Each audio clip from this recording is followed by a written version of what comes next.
En première année au CPGE Briseux, la chimie est une matière à part entière avec sa professeure dédiée.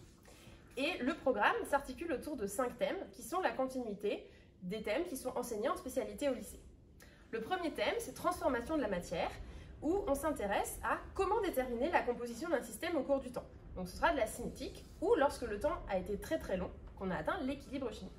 Le deuxième thème, ça va être l'architecture de la matière, c'est-à-dire comment la composition de la matière permet de prévoir sa structure et ses réactions. Le troisième thème que nous abordons, c'est la structure des solides. Comment on peut, en regardant la structure microscopique des solides, prévoir les propriétés à l'échelle macroscopique. Ensuite, on s'intéresse également à la chimie des solutions aqueuses, où on va se demander qu'est-ce qui se passe dans une solution en présence d'acides, de bases, d'oxydants, d'ions métalliques. Une des illustrations qu'on aborde en première année, c'est un TP avec cette résine qui permet de modéliser le comportement d'une carafe filtrante et comprendre comment elle peut rendre l'eau plus douce. Le dernier thème qu'on aborde, c'est la chimie organique, où on va s'intéresser à comment faire une synthèse efficace pour fabriquer des parfums, des médicaments. Et les élèves vont pouvoir approfondir ce thème s'ils choisissent une spécialité plus chimique en deuxième année. En deuxième année, de nouveaux thèmes sont introduits. La thermochimie. Comment prévoir les échanges énergétiques associés à une réaction, par exemple pour prévoir le pouvoir des carburants et les comparer. Comment optimiser une synthèse industrielle à gros tonnage? Quelles conditions de température? Quelles conditions de pression?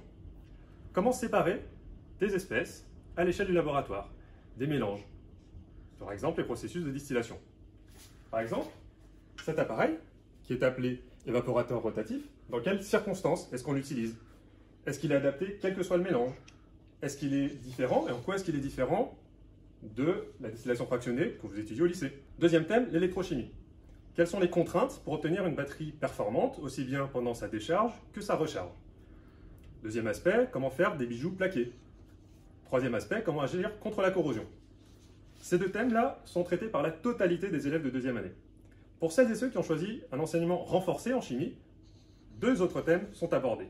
Tout d'abord, la chimie organique, qui est la poursuite de l'enseignement vu en première année.